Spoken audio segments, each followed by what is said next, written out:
path that led back to their car. That night, they thought they could see car lights coming from behind a mountain above the canyon. So the next day, they set off in the direction of the lights, past the foundation of the old ranch, and then up the slope to their right, heading west. Tragically, the only direction that wouldn't lead them anywhere. This is an intimate canyon.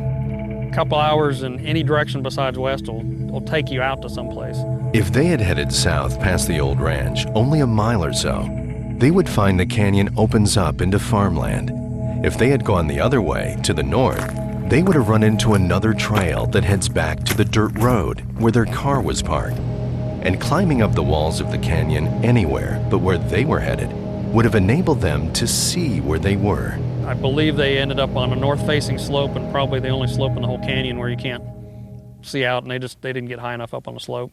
And climbing that slope was a gut-wrenching experience. They had been without water for 24 hours now, and dehydration was beginning to weaken them physically and mentally. When you lose water, your brain's ability to transmit messages, to process thoughts, slows down drastically. Without water and sodium, the brain's electrical impulses start to misfire, greatly reducing the ability to think clearly.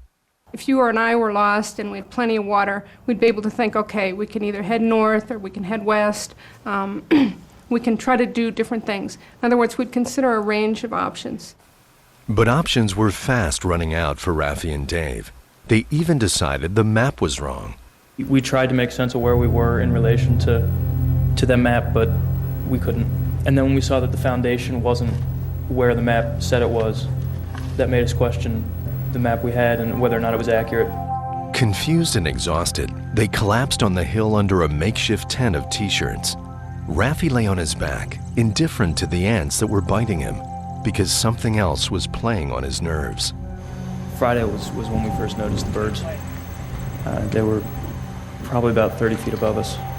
They would just stick around and watch us. We would wave our arms to let them know that we were still alive. And they disappear, and then they come back about an hour later. For Raffi, it was a terrible omen. That was the first time that Dave and I had discussed suicide.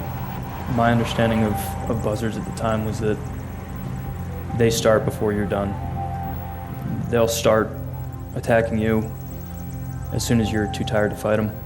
We call them pallbearers out here in this country because that's what they do, is they clean up the area for people. But where did Raffi get the idea that he and Dave would be eaten alive by the birds?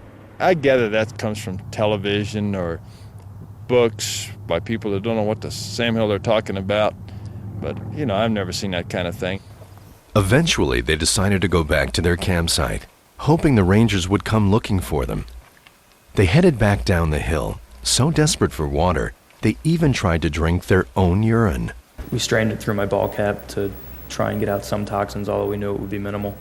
And then I tried drinking it, and I couldn't keep it down. The dehydration was also making them hallucinate when they looked down at the ruins of the deserted ranch.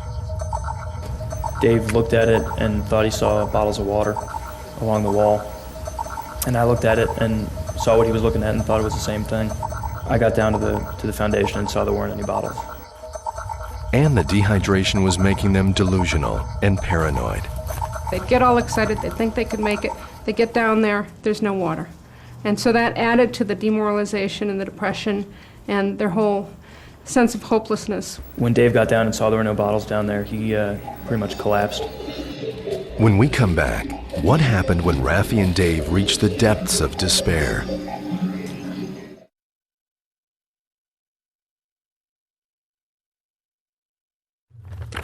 Now lost in the desert for 2 days, Raffi Kodikian and David Coughlin were desperate for water.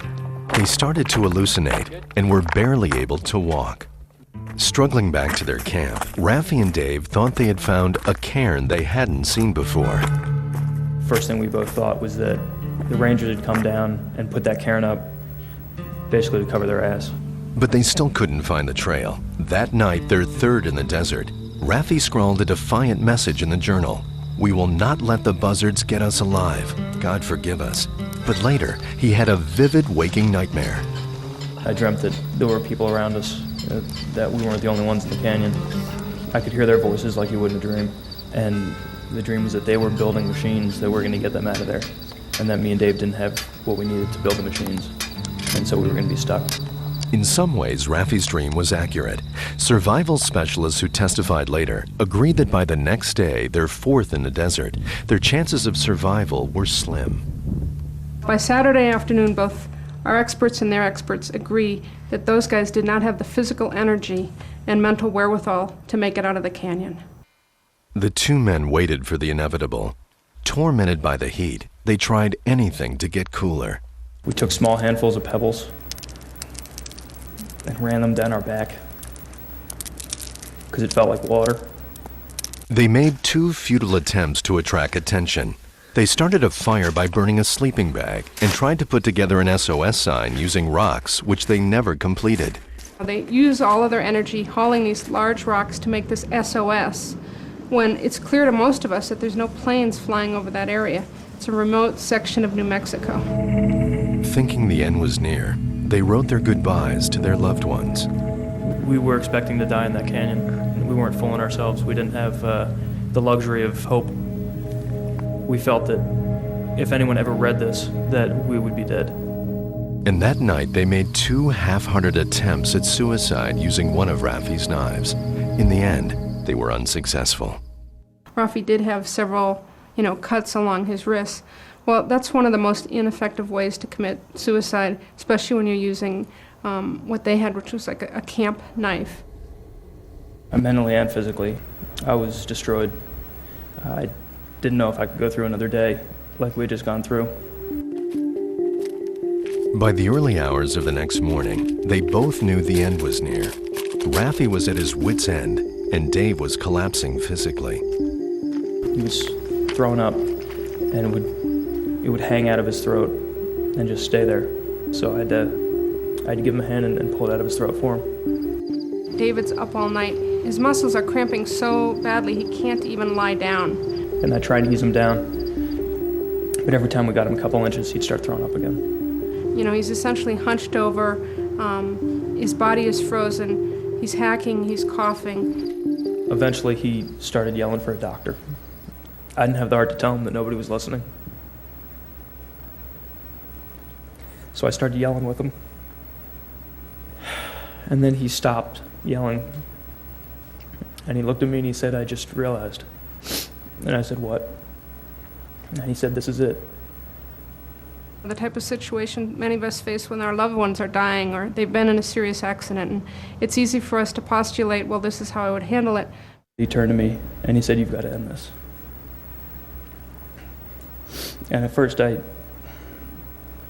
wasn't really sure what he meant. And he said, "Get the knife." And I said, "No."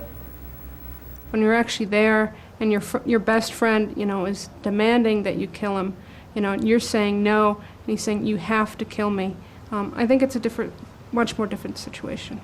Dave had finally given up hope that the park rangers would rescue them. He said, "They're not coming." And I said, "Yeah, no, they're not coming." He said, "Then get the fucking knife."